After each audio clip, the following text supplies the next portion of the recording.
se tenir debout.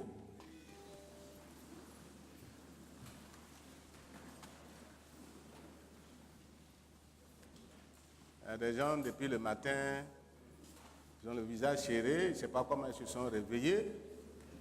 Et puis, tout ce qu'on fait, bon, vraiment, ils sont là indifférents.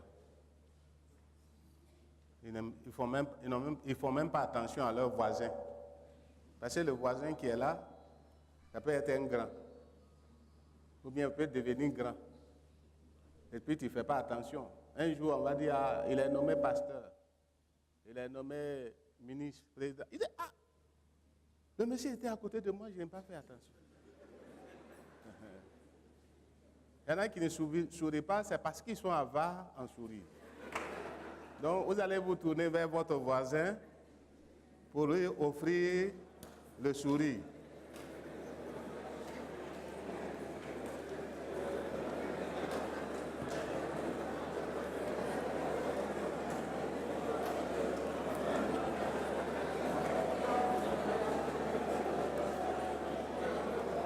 Voilà. Gloire à Dieu.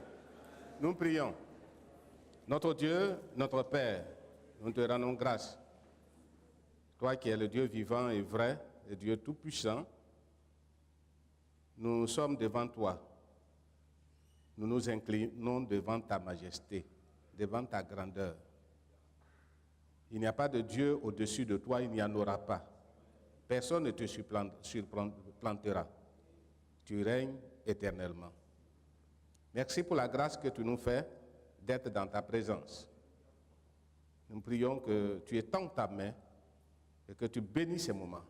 Bénis ta parole, bénis toute intervention, que la gloire revienne à toi au nom de Jésus. Amen.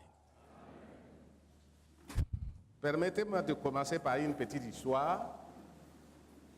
C'est dans ces jours que j'ai entendu. Il semblerait que on voulait faire don à un monsieur. Et il y a un frère qui était à côté de celui qui doit faire le don. On dit on va donner un vélo et une voiture au monsieur. Le frère qui était à côté, il a dit non, si on lui donne une voiture, le problème de carburant va se poser. Déjà, il n'a pas les moyens, si on lui donne une voiture, comment il va gérer ça? Il a dit, bon, ok, si il y a un problème de voiture, de carburant, on va lui donner une moto. Et il dit, mais moto là même, c'est la même chose encore. Il n'aura pas les moyens pour pouvoir payer le carburant. Il dit, bon, qu'est-ce qu'on fait? Donc, on va lui donner une voiture. Il dit, voilà, et un vélo. Il dit, voilà. C'est ça qui lui convient. Le patron va dire, c'est à toi que je vais donner.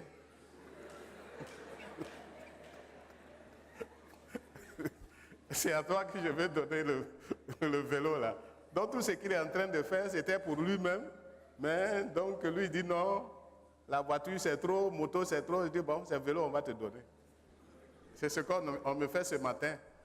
Je ne m'y attendais pas à une telle intervention. D'abord, je voulais dire merci à votre pasteur.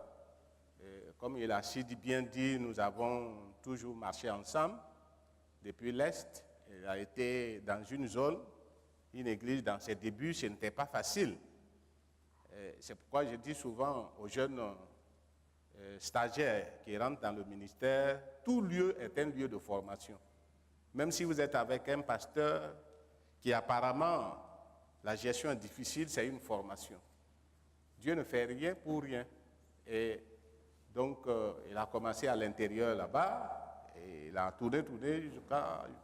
Dieu l'a amené ici. Et depuis qu'il est là, il faut dire que nous respectons son travail.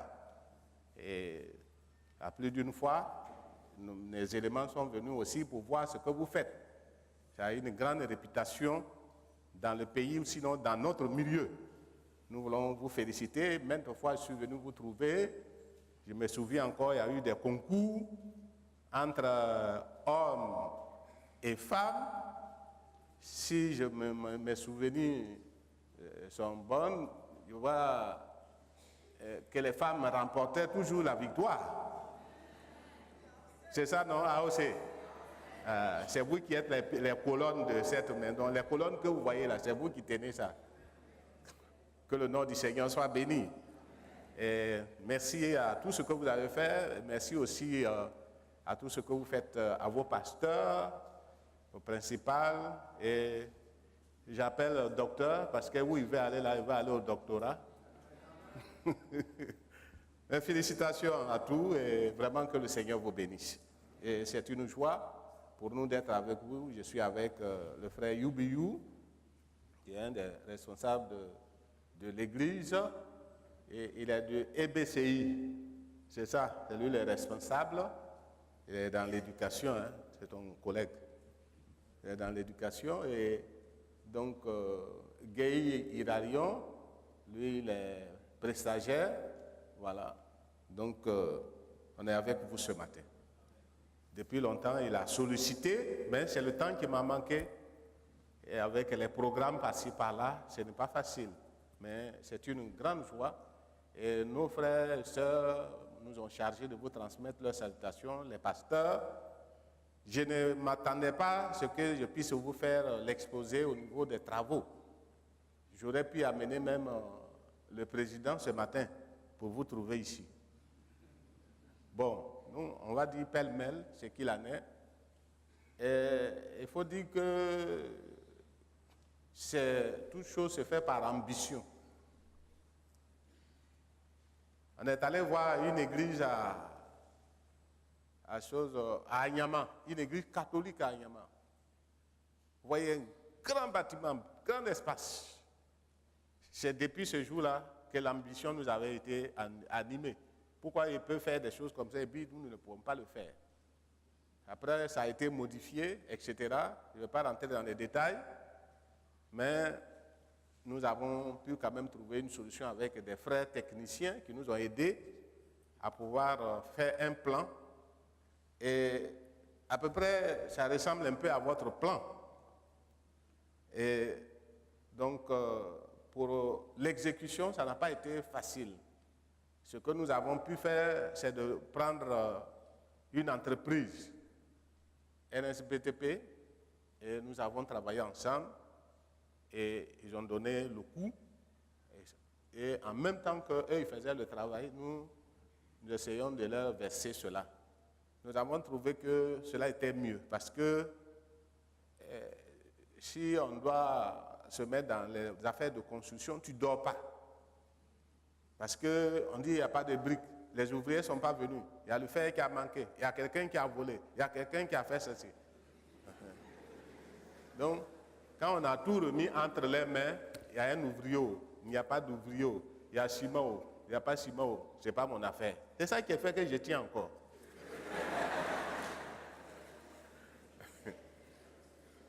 Ben, on a fait les grosses œuvres avec les frères. Les grosses œuvres, ce n'est pas facile, hein? Et avec la grâce de Dieu, on est arrivé. Mais le niveau où nous sommes arrivés, on a fait par tranche. Première tranche, deuxième tranche, troisième tranche, quatrième tranche, cinquième tranche, sixième tranche, septième tranche, huitième tranche. On est au combien? Huitième. On est huitième. On est au huitième. Comprenez que nous sommes arrivés à la finition. Je peux dire aux grosses œuvres de la finition. Il y a le staff qu'on doit faire, ils sont dessus. Il y a les plafonds qu'on doit faire. Je me rappelle bien, les plafonds ici, ça n'a pas été facile. Et pour nous encore, la surface est encore, elle est grande. Donc, on ne sait pas ce que ça va donner. Donc, il y a les plafonds, les staffs, dans les bureaux, tout ce qui doit être fait. Nous sommes à ce niveau. Nous attendons de finir ça et puis on va entamer le carrelage. Le carrelage, vous savez, vraiment, ça coûte très cher. On n'a pas encore choisi la qualité qu'il faut. Mais nous attendons cette année faire le carrelage. Donc, après le carrelage, il faut maintenant parler l'équipement pour ce qui concerne les chaises, la sonorisation et bien d'autres choses encore. Et quand on essaye d'évaluer, vraiment on est encore à des centaines de millions dont nous devons faire face. Donc, comme je dis, je ne me suis pas apprêté. Et aujourd'hui, demander encore 8e tranche, on ne sait pas comment les frères vont réagir. Ils ont commencé à être fatigués. On a organisé des moments de prière pour que le Seigneur nous donne les paroles pour pouvoir toucher le cœur des frères et des sœurs. Et nous allons aller au 9e tranche. La dernière fois, dimanche dernier, nous avons fait action de grâce. Et quand on a fait action de grâce, j'ai appelé les techniciens, je leur ai dit, on va faire action de grâce à Dieu. Et l'action de grâce qu'on va faire à Dieu, c'est qu'en 2020, il faut qu'on puisse inaugurer le temple. Sinon, trop, c'est trop. Et puis en 2020, ça fait les 10 ans que nous sommes en travaux de construction. Donc, c'est suffisant comme ça. Donc, voilà, en grosso modo, le niveau où nous sommes. Et je tiens à remercier le pasteur. Il n'y a pas une église qui nous a sollicité de la sorte de venir pour qu'il puisse nous aider, nous donner ces 5 pains et 2 poissons. Personne n'en parle. Et comme vous le dites, hein, quand les gens vont, le temple, le temple, je leur dis, je vais venir vous racketter. Quand ils demandent, ils sont pressés que ça finisse, mais ils ne sont pas pressés pour apporter quelque chose pour que ça finisse. Mais ils sont en train de te poser la question, le temple, on en est, on finit quand? Mais avec quoi je vais finir? C'est avec vos moyens que je vais finir. Donc, vraiment, merci, même si vous n'avez pas donné encore, le fait que vous ayez la chose à cœur, merci beaucoup, que le Seigneur vous bénisse.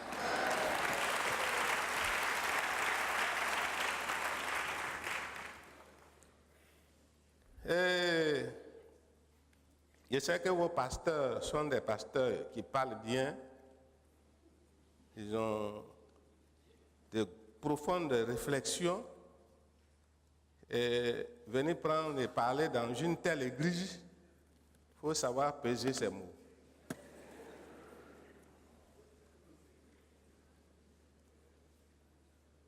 Et le pasteur Adama m'a appris ceci, que quand il va dans une église, ne regarde pas leur tête, regarde leur cœur. Depuis qu'il m'a dit cela, je suis délivré. Quel que soit le milieu, je n'ai plus peur. Que le nom du Seigneur soit béni. Et nous allons lire un passage dans Romains, au chapitre 10, verset 9.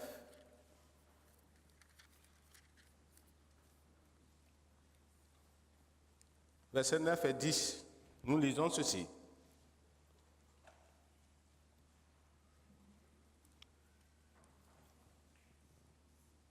Si tu confesses de ta bouche le Seigneur Jésus, et si tu crois dans ton cœur que le Seigneur, que Dieu l'a ressuscité des morts, tu seras sauvé. Car c'est en croyant du cœur qu'on parvient à la justice, et c'est en confessant de la bouche qu'on parvient au salut, selon ce que dit l'Écriture. Quiconque croit en lui, verset 10, car c'est en croyant du cœur qu'on parvient à la justice, et c'est en confessant de la bouche qu'on parvient au salut, selon ce que dit l'Écriture. Amen. Alléluia. Ce matin, je voudrais m'entretenir avec vous sur le thème la seigneurie de Jésus sur son Église. La seigneurie de Jésus sur son Église, ou plus exactement, si vous voulez, la seigneurie de Jésus sur la vie du chrétien. La seigneurie, est-ce que vraiment vous voulez que Jésus soit le Seigneur de votre vie? Est-ce que vous êtes d'accord? Vous ne voulez pas que Jésus soit le Seigneur? Alors, vous voulez que le Seigneur, Jésus soit le Seigneur. C'est de ça que je vais parler ce matin. La seigneurie de Jésus dans son Église ou la seigneurie de Jésus dans la vie du croyant. Excusez-moi.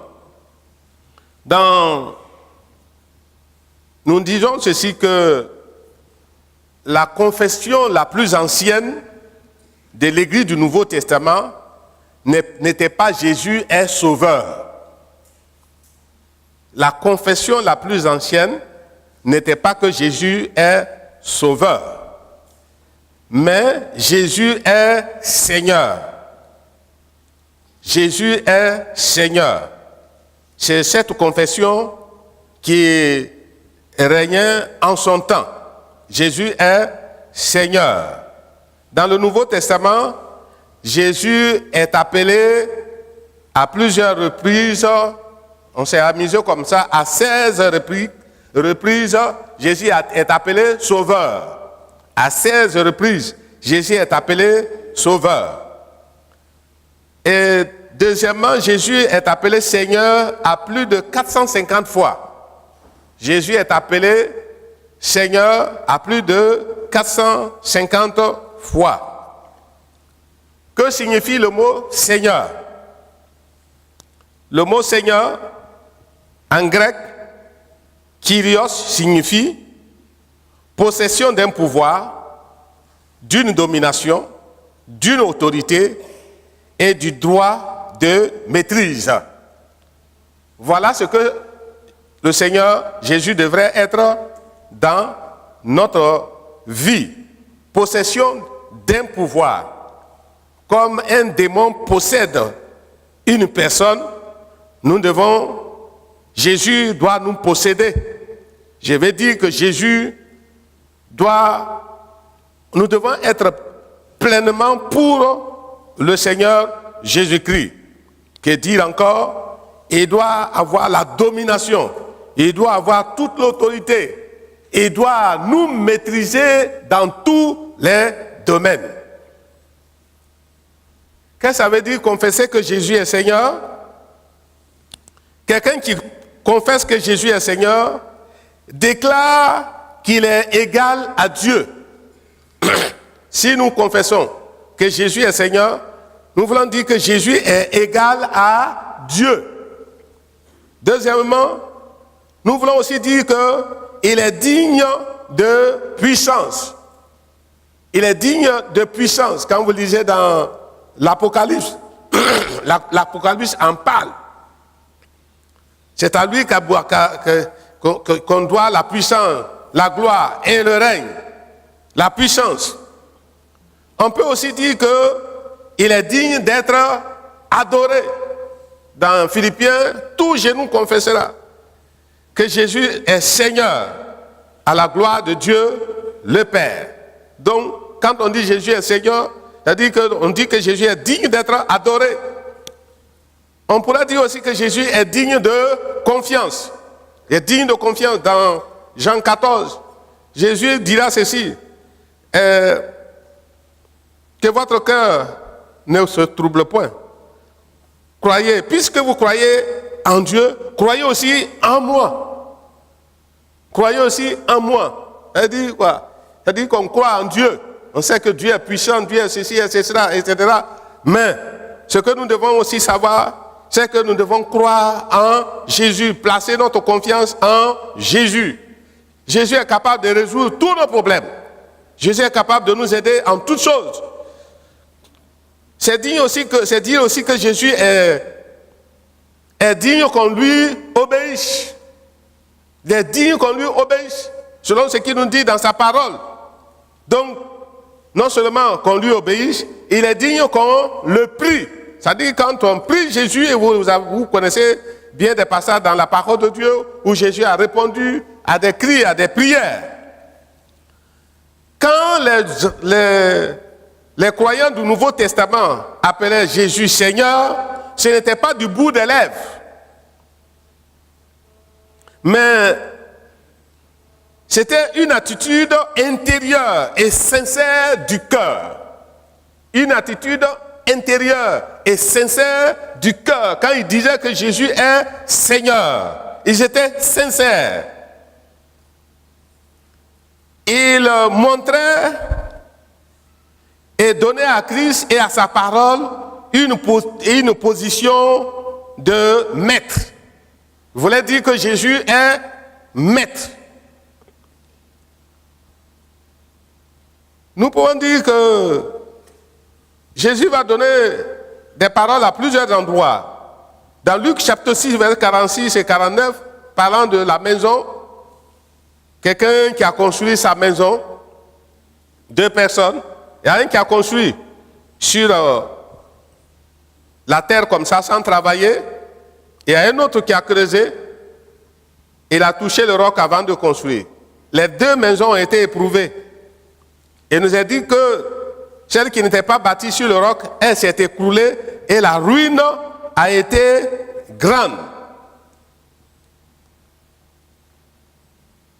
Donc quand Jésus est dans notre vie, il doit être le maître de notre vie.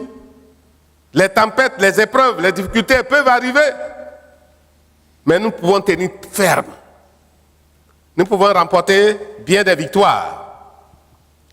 Alors, dans Matthieu chapitre 15, verset 7, Jésus reprochait aux pharisiens, ce peuple m'honore des lèvres, mais je suis loin de leur cœur. Malheureusement, c'est ce que nous remarquons aujourd'hui. Beaucoup, nous disons Jésus est Seigneur, Jésus est mon sauveur. Et quand vous voyez les gens gesticuler, tu vas penser qu'il y a une profondeur. Mais malheureusement, c'est des confessions du bout des lèvres. Mais le Seigneur est loin. Et dans 2 Timothée 3, 5, il dit ceci dans les derniers temps, les gens auront l'apparence de la piété, mais ils renient ce qui en fait la force. L'apparence de la piété. Effectivement, hier, je parlais des débuts, quand nous avons connu le Seigneur. Bon, nous, on s'est engagé dans le ministère, on ne sait pas ce que ça allait donner. On ne sait pas ce qu'on allait devenir. On ne sait pas. On ne travaillait pas parce qu'il fallait avoir l'argent, salaire. On ne travaillait pas parce qu'il fallait un jour avoir voiture. Si on nous disait qu'on allait avoir voiture, je dis, mais toi là, tu es un menteur. Je veux passer par où pour avoir voiture? J'étais à Bangourou. Il y a quelqu'un qui vendait Lada, un coopérant. Les coopérants qui rentraient. Lada, bien équipé, avec un caisse à outils. Il vendait à 400 000 francs. 400 000 francs, hein? Mais monsieur le pasteur, où est-ce que tu as trouvé 400 000 francs pour payer une telle voiture? Elle a été vendue sous mes yeux. On ne s'attendait pas. Je dis comme ça, des gens comme Daniel Campou, quand il chante là, il n'a pas droit d'auteur. Il ne chantait pas parce qu'il s'attendait. Mais aujourd'hui là, tous les chantent. Il dit, je suis venu chanter, mais ma cassette là, mon CD là, c'est 2 000 francs, c'est 3 000 francs. Il y a quelque chose derrière. Bon, je ne dis pas que ce soit mauvais, mais pourvu qu'on fasse de tout son cœur. Est-ce que vous êtes là? Pourvu qu'on fasse de tout son cœur. Il ne faut pas que ce soit avec apparence, mais que ce soit sincère. Que l'on considère Jésus comme notre Seigneur. Alléluia. Alors, donc voilà ce que nous pouvons dire. Je vais rapidement vous dire les domaines dans lesquels Jésus doit être Seigneur. Vous voulez que je vous évoque cela? La liste n'est pas exhaustive, mais je vais vous donner ça rapidement. Pour dire quoi? Où est-ce que Jésus doit être Seigneur? Le premier point, Jésus doit être Seigneur dans le foyer. Dans le foyer. J'ai dit souvent comme ça, que la deuxième étape de la conversion, c'est le mariage. La deuxième étape de la conversion, c'est le mariage. Pour vous convertir, ce n'est pas facile. Si par la grâce de Dieu, vous êtes converti, vous êtes dans le Seigneur, pour se marier, si vous n'avez pas fait un bon mariage, vous allez être à l'église sans être à l'église. Parce que, réellement, s'il y a des problèmes à la maison, vraiment, tout ce qu'on dit de Jésus, de la parole de Dieu, vous n'êtes pas tranquille parce qu'une fois que vous allez sortir, vous allez vous retrouver à la maison avec des problèmes, avec des difficultés. Donc, nous pouvons dire ceci, bien-aimés, que Jésus doit être Seigneur dans notre foyer. Est-ce que dans vos foyers, Pour ceux qui vont se marier, jeunes gens, prenez tout, mettez-vous devant le Seigneur pour que le Seigneur vous aide à faire un bon choix, que ce soit les garçons, que ce soit les filles. J'ai un de mes jeunes qui est venu me voir hier soir. Il est venu me voir avec une soeur. Il dit, quand tu vois la fille là, elle a les yeux, le visage bien propre, elle est belle, en tout cas, elle est présentable. Dès qu'elle est venue, il dit celle-là, bon, en tout cas, apparemment, elle est propre. Mais je ne sais pas ce qui se passe à l'intérieur. Elle dit non, pasteur, il n'y a pas de problème. En tout cas, ça peut aller. Comme ça, quand c'est comme ça, eux-mêmes, ils te convainquent. J'ai dit, ok, il n'y a pas de problème, vas-y. Et il s'est marié. La fille est allée faire l'accouchement en famille. Par là va commencer. La belle-mère a voulu envoyer des gens pour s'occuper de l'enfant, des enfants. Il a dit non, non, personne ne doit venir du village pour s'occuper des enfants. On va envoyer leur sorcellerie là-bas. Par là va commencer. Hier, elle est venue me voir. La maman même est sortie de la maison. Elle a laissé, ce sont des bébés hein, dans les bras encore. Elle a quitté la maison. Elle a laissé les enfants là-bas. Il est désemparé. C'est sa maman qui est venue comme nourrice pour s'occuper des enfants et sa petite soeur. Ce foyer-là, on va où avec? C'est pourquoi, pour se marier, il faut réfléchir. Hein. Excusez-moi le terme de dire. Le mariage là, il faut vraiment être dans la direction de Dieu. Ce n'est pas simplement un problème de relations sexuelles. La plus belle femme peut être à côté de vous, mais quand il y a les problèmes là, mais vous ne voyez pas sa beauté. Donc, bien aimé, il peut y en avoir des foyers aujourd'hui où il y a encore des tensions, où il y a des problèmes.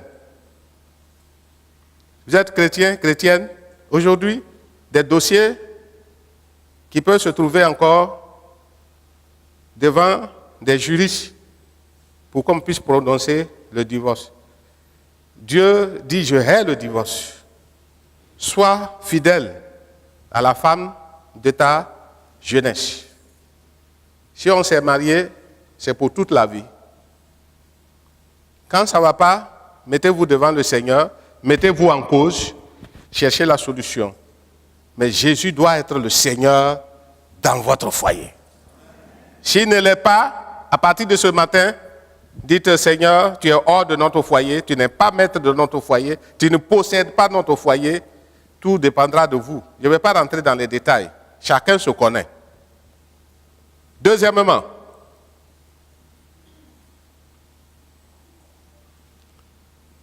dans le domaine intellectuel,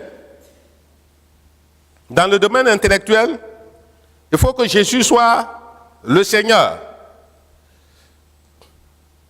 Si par la grâce de Dieu, vous êtes instruit, vous avez un bon niveau, il ne faudrait pas se glorifier. Le Seigneur dira que celui qui se glorifie de me connaître. Il y a des gens, quand ils ont un certain niveau, ils croient que c'est par leur propre force, ils ont acquis cette connaissance. Qui est suffisant pour ces choses? C'est le Seigneur qui vous a donné cette connaissance, cette intelligence. Et c'est pour cela qu'il faudrait que Jésus, le Seigneur, soit le Seigneur de votre niveau intellectuel. Quand je ne vais pas lire le passage dans 1 Corinthiens chapitre 1, verset 18 à 31, vous verrez que l'apôtre Paul dit, par rapport à vous qui êtes appelés, il n'y a pas beaucoup de grands, il n'y a pas beaucoup de nobles, mais cependant, Dieu a choisi les choses faibles, Dieu a choisi les choses fortes et faibles pour confondre les fortes. Donc, ce qui est important, vous pouvez avoir un bon niveau, mais si vous ne connaissez pas le Seigneur, vous êtes perdu. Il y a un homme de Dieu qui dit qu'il est allé en France. Et il y a un jeune homme là qui était avec sa maman. On l'a hébergé, le pasteur. Et puis bon, le jeune homme là a commencé à faire, lui a parlé de Jésus, il a commencé à faire les démonstrations de sa sagesse, de sa connaissance. Et l'homme de Dieu lui a dit, mais avec tout cela, tu es perdu. Et quand il est allé se coucher la nuit, il ne s'en revenait pas. Il a commencé à pleurer. Et sa maman a observé que son enfant a commencé à pleurer. Le lendemain, la maman demande au pasteur, mais qu'est-ce que tu as fait à mon enfant? Il dit, mais je ne lui ai rien fait. On a causé de l'évangile. Il dit qu'il a un grand niveau intellectuel. Je lui ai dit qu'il est perdu. Il a dit qu'il est perdu. Alors, le grand savoir, il y en a aujourd'hui. Mais est-ce que Jésus est le maître de votre vie?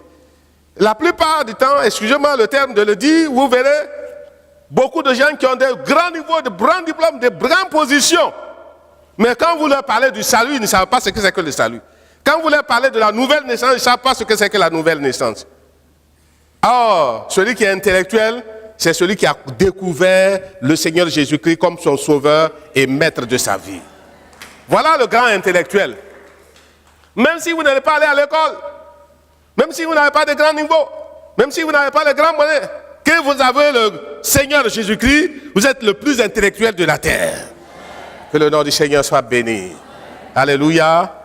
Troisièmement, il faut que Jésus soit le maître de vos finances.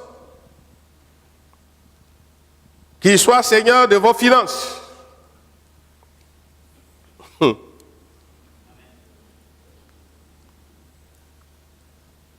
Vous savez, ce domaine, quand on touche le domaine des finances, quand on faisait les travaux, les tranches, qu'on demandait, les décisions, les engagements que les gens devaient prendre, il y a des gens qui ont quitté l'église. Il y a des gens qui ont quitté l'église, qui ne viennent plus chez nous. Dis donc, on cotise. Il y a un même qui m'a dit, comme je n'ai pas l'argent, bon, je ne peux pas rester là et puis bon, je vais voir les gens donner l'argent et puis moi je n'arrive pas à donner. Il a quitté. Il est allé ailleurs. Parce qu'on parle trop d'argent. Il y a un qui dit non, quand on va là-bas, toujours on parle trop d'argent. Mais écoutez, on n'a jamais fouillé dans la poche de quelqu'un pour dire il faut donner tout ce que tu as. C'est volontaire. On dit c'est volontaire. Même si c'est engagement, c'est volontaire. On n'impose rien. Si tu ne veux pas, ne donne pas. Si tu donnes aussi, il faut donner de tout ton cœur. Et j'ai dit Jésus soit le Seigneur parce que vous connaissez dans Jacques chapitre 1, chapitre 5, verset 1 à 6, Dieu faisait des reproches à des grands, à des riches. Il dit voilà, vous êtes riches, vous êtes bien, etc. Mais je m'en prends à vous. Parce qu'il y a des gens qui ont travaillé chez vous, vous n'avez pas payé. Et ceux-là ont crié vers moi. J'ai entendu leur cri. Vous allez me dire, mais nous, on n'a pas d'ouvriers. Mais je sais qu'il y a des gens qui sont responsables de société. Même si vous n'êtes pas responsable de chez eux, vous avez embauché, pris une bonne à la maison. Il y a des gens qui utilisent les bonnes là, à la fin du mois, ils ne payent pas. Il dit, si tu veux, va te plaindre où tu veux. Ça va nulle part. Mais c'est vrai, devant les hommes, ça ne va pas, mais devant Dieu, ça passe. Je dis, elle va crier à Dieu. Dieu va entendre son cri. Dieu va entendre ses cris parce qu'elle a travaillé, ou il a travaillé de tout son cœur. Vous n'avez pas payé parce que vous avez voulu économiser. S'il y a de telles situations, il faut les régler. Bon, je pourrais même aller dans bien d'autres domaines. Il y a des gens qui aiment prêter l'argent. Mon frère, donne-moi ça là, et à la fin du mois, je vais te rembourser. Jusqu'à présent, fin du mois là n'est pas encore arrivé.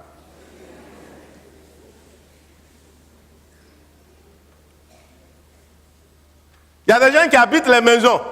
Monsieur l'a construit, il a acheté le ciment, il a tout fait, il a payé les ouvriers, il a souffert, il a tout fait, il a fini de construire. Et puis toi, on te dit, on va louer, bon, on s'est entendu, tu vas payer par mois. Mais chaque fin du mois, là, c'est toi qui fais des calculs bizarres.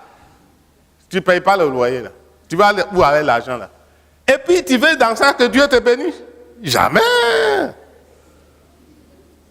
Même les gens vont dire que Dieu, le ciel est ouvert, Dieu va te bénir. Tu vas dire Amen. Ton Amen là, c'est faux.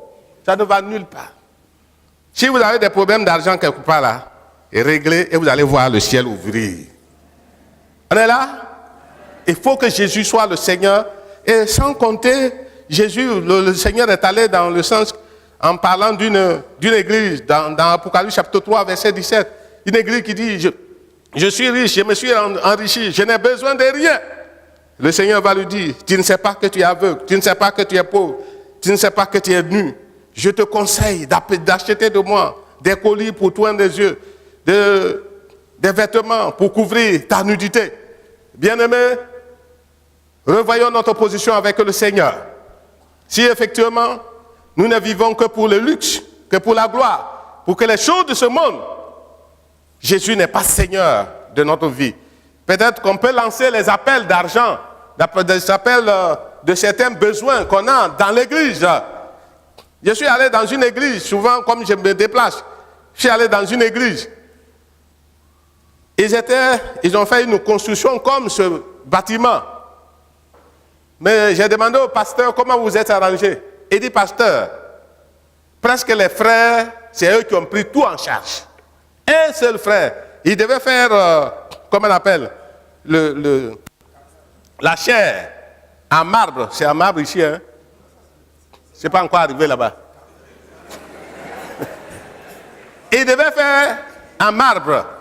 Et puis, le pasteur, avec ses conseils-là, il tâtonnait, il ne savait pas comment ils vont faire, etc.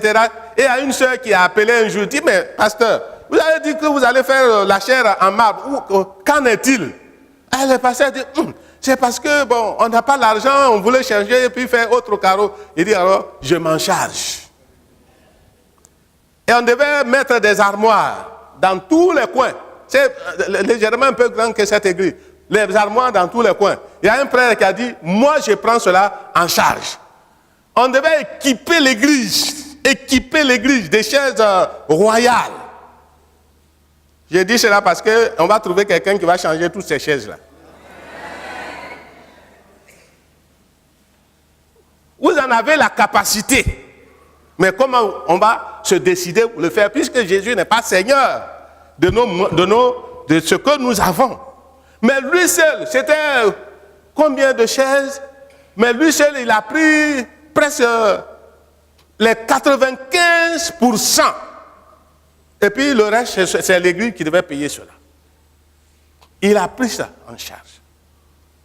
Je voulais vous dire, faire une ouverture. On vient de faire un séminaire sur les dons, les offrandes. Un homme de Dieu est venu nous entretenir. Ça m'a fait beaucoup réfléchir. Il dit, quand vous allez chez les offrandes et les dîmes, là, dans l'ancienne alliance et dans nos coutumes, là, ça existe. Oui ou non?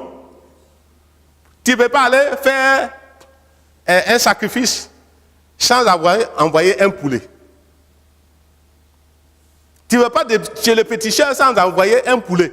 Tu es obligé d'envoyer quelque chose pour faire offrande parce que ton problème est sérieux. Il dit que le plus souvent, quand notre problème est sérieux, bon, on envoie avec soit un poulet, si ce n'est pas aussi sérieux. Si c'est un peu sérieux, c'est un mouton. Si c'est sérieux, on envoie un bœuf. Pour dire que le problème est sérieux, il faut que le problème soit réglé. Et si nous venons dans la vie de l'église, il nous a fait savoir ceci, effectivement, même dans l'église, que souvent, quand on a des problèmes sérieux, on prie, d'accord. Quand on a des problèmes sérieux, on dit de louer le Seigneur, d'accord. Mais une fois qu'on a fait tout cela et que le problème n'est pas résolu, il faut aussi donner les offrandes. Il nous a fait savoir qu'Abraham, dans Genèse chapitre 18, il y a 3 personnes qui sont venues chez lui. 3 personnes, hein. Il a tué un veau, il a tué un bœuf pour les donner. Mais ça, c'est comme si c'était de l'exagération. Un bœuf pour 3 personnes? Mais ça, c'est une folie.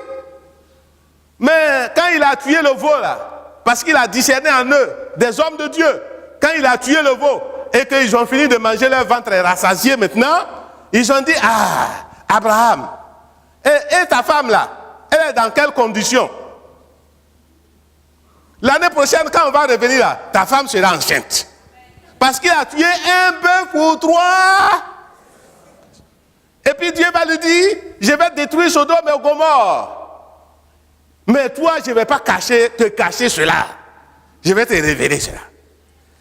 Après cela, quand il a fait cette épreuve, Dieu voulait faire encore une autre offrande. Il dit, donne-moi ton fils, ton unique, celui que tu aimes. Hey! Déjà même pour avoir, c'est tout un problème. Mais tu veux que tu te donnes. Je dis, c'est ça, j'ai besoin, donne. C'était sérieux. Abraham a donné son fils, son unique. Et quand il a donné son unique, il dit qu'à partir de maintenant, là, tu seras appelé père d'une multitude. Tu seras béni. Et toutes les nations de la terre seront bénies à cause de toi. Bien-aimé, le temps me manquerait de parler beaucoup sur les offrandes. Il y a des situations, quand on est dépassé, exaspéré, on peut dire que c'est à cause de ce problème-là, je vais poser un acte pour que le Seigneur puisse répondre. Et quand on pose un acte, nous verrons que le Seigneur va ouvrir les écluses des cieux et envoyer sa bénédiction. Je voulais partager cette expérience avec les frères ce matin. On a fait action de grâce. Et puis bon, moi aussi, j'ai pris un montant là. Je me suis dit que c'est vraiment un montant consistant. J'ai déposé dans le panier. Après le culte, vous savez ce qui est arrivé? J'ai reçu le double de ce que j'ai déposé dans le panier. Il dit, j'aurais pu donner plus que ça encore.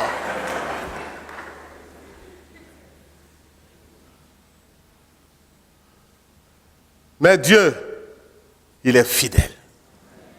Si tu veux être maître de tes moyens, de tes finances, tu ne fais que t'appauvrir.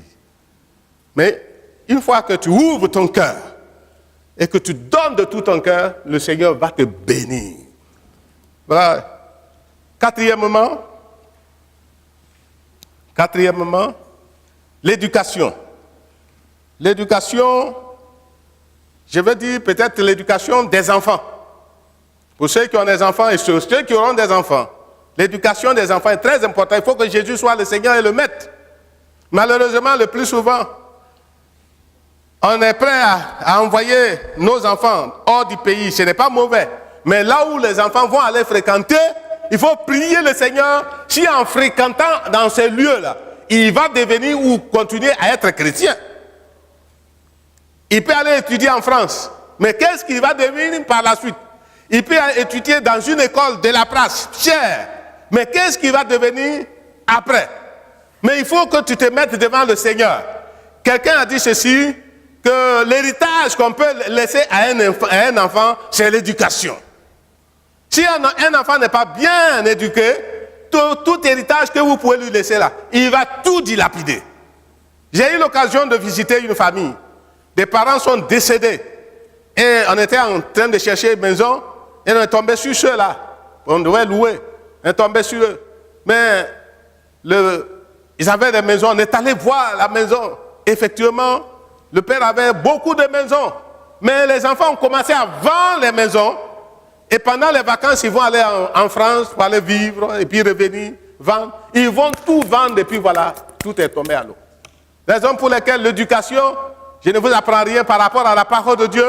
Dieu insiste sur l'éducation des enfants.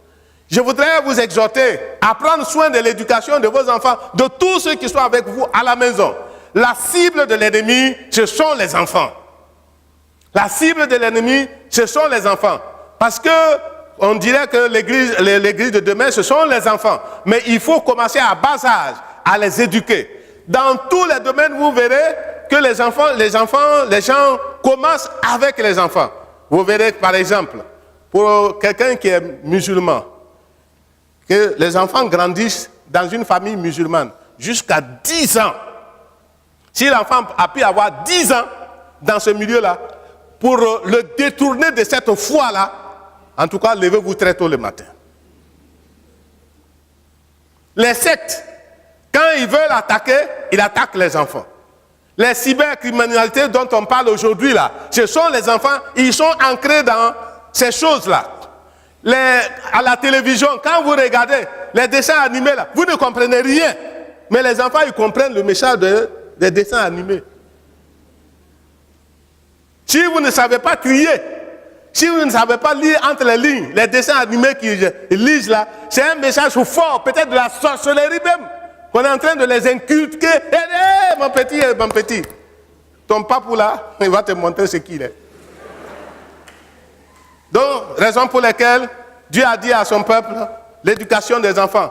Quand tu vas à la maison, il faut donner l'éducation. En voyage, il faut donner l'éducation. Quand tu veux dormir, il faut donner. Partout où tu es, il faut donner l'éducation. Il faut le commencer, ça commence par le culte de famille. J'ai dit, je vous simplement une petite parenthèse pour dire, dans le culte de famille, là, évitez de vous attaquer les uns les autres. Quand c'est monsieur qui va faire la méditation de la parole, moi-même, je ne suis pas respecté dans cette maison. Moi-même, on ne me fait pas ceci. Mais c'est fini, hein, le culte vous avez terminé à queue de poisson. Madame, quand tu vas, quand madame va prendre, moi-même, on ne me considère pas dans cette maison. Moi, je ne suis rien dans cette maison. C'est fini. Ça ne va pas terminer. Il faut prêcher la parole de Dieu que d'attaquer les gens pendant le culte de la famille. Vous connaissez les défauts des enfants. Ce n'est pas ça on va parler. Dis ce que la parole de Dieu enseigne, c'est tout. Un point, un trait. C'est Dieu qui fait le travail, ce n'est pas vos conseils. Est-ce que vous êtes là? Je vais terminer. Cinquièmement, c'est l'avant-dernier point. Il faut que Jésus soit le Seigneur dans vos divertissements, dans vos loisirs, dans vos vacances. Vous allez dire, ça encore? Jésus vient faire ça quoi là-bas? On n'a même pas le temps de se distraire, de s'amuser un peu. Partout, Jésus est là. Il est là, il doit être le Seigneur. Je vous donne simplement un exemple et vous allez réfléchir. J'ai donné un message à la jeunesse de l'époque à l'Est. Et il y a un qui a retenu cela jusqu'aujourd'hui, qui est devenu pasteur. Il est venu prêcher sur moi, il m'a relevé. Il dit, pasteur, tu as prêché le chrétien et les vacances. J'ai retenu ce message. Et quand je suis parti pendant les vacances là, tout ce que tu as dit là, ça s'est répété dans ma vie. Mais comme j'avais déjà reçu le message, ça m'a préservé de beaucoup de choses. Chrétien, les loisirs, Jésus doit être le Seigneur. Demandez à David. Les gens étaient en guerre. Les gens étaient au combat. David dit, je vais me reposer un peu. Aujourd'hui, au moins, il faut que j'aille me promener. Donc, il s'est levé, il est monté sur le toit de sa maison, il se promenait. Pendant qu'il se promenait, voilà, il y a une femme qui se lavait. Quand il a eu là, il a dit, j'ai péché. Et il y a des gens comme ça, ils ont un regard apostrophe. Le premier regard n'est pas un péché, c'est le deuxième regard là qui est un péché. Donc, quand il a regardé, c'est fini. Sa tête est mélangée. Et il ne sait pas comment dormir. Et puis, il a dit, mais qui est cette femme? Allez-y, la prends pour moi. On l'a appelé. Il est venu, il a couché avec la femme. Quand il a fait ça, on dit, son mari est au front. Allez, faites-le venir. Son mari est venu. On dit, bon, il a dit à son mari, va te coucher chez toi à la maison. Va te reposer. Tu as trop travaillé. Le monsieur a dit, moi, je ne vais pas aller me coucher pendant que les autres sont au front, sont en train de faire le combat, la guerre, et puis moi, je vais aller me coucher à la maison. Jamais. Il est allé se coucher dehors. Parce que David voulait jouer un coup. Si il partait dormir à la maison et que la femme est enceinte, il va dire c'est son mari qui est venu, c'est lui qui a fait. Et le monsieur a refusé. Mais quand il a refusé là, il dit bon, je vais te jouer, tu vas voir. Maintenant, tu sauras qui je suis. Il a dit au chef d'état-major, quand il va arriver là, tu le mets devant, là où c'est dangereux. Et il a mis au devant où c'est dangereux. Il y a quelqu'un qui a tiré, je ne sais pas, une balle. Et puis, boum, le monsieur est mort. David a frotté les mains et dit, je suis tranquille, ma conscience est tranquille maintenant. Et il a appelé la femme, il dit, bon, je vais te marier. Hein, viens, on va s'asseoir. Ok. Il a pris la femme. Dieu qui ne dort pas, Dieu a envoyé son serviteur. Nathan, il est parti. Et Nathan a lui dit, roi David, dans ton royaume là, il y a un homme là, il a 100 brebis. 100, hein? Et puis, il y a un autre qui n'a qu'une seule brebis. Il entretient sa brebis. Il prend soin de sa brebis. Et puis l'homme qui a 100 brebis là, quand il a reçu un étranger, au lieu de prendre une brebis des 100 qu'il avait là, il a laissé ça, il est parti prendre la seule brebis que le monsieur s'entretenait. David a dit, qui est cet homme-là? Il mérite la mort. Il dit, bon, il mérite la mort, tu es cet homme-là. Oh! C'est pourquoi quand vous lisez le psaume 51, Seigneur, pardonne-moi, j'ai mal fait, j'ai mal agi. Il se confessait. Mais vous verrez qu'après cela, il a eu tous les problèmes dans sa vie. Après la victoire sur Goliath, même dans sa maison, il y a eu un trouble. Raison pour laquelle, bien aimés frères et sœurs, il faut que Jésus soit maître. Quand il va à la plage, quand tu n'as pas un jour où tu es occupé, il faut savoir exploiter. Quand il va en vacances, quand il va en congé, il ne faut pas se sentir trop libre. Tu peux avoir congé par rapport à ton travail, mais il n'y a pas congé sur le côté spirituel. Est-ce qu'on est là? Il n'y a pas congé. Il n'y a pas, on dit, bon, je ne vais pas prier, je ne vais pas lire ma Bible, je ne vais pas faire ceci. Non, il n'y a pas congé pour ça. Tu peux te reposer par rapport à ton travail. Alors, je voudrais terminer, bien aimés frères et sœurs, en disant ceci, que Jésus doit être Seigneur dans tous les domaines de notre vie. Romains 12, 1, je vous exhorte à offrir votre corps comme un sacrifice vivant, agréable, saint à Dieu, ce qui sera de votre part un culte raisonnable. Dans 1 Corinthiens chapitre 10, verset 31, soit donc que vous mangez, soit que vous buviez, soit que vous fassiez autre chose, faites tout pour la gloire de Dieu. Prions le Seigneur.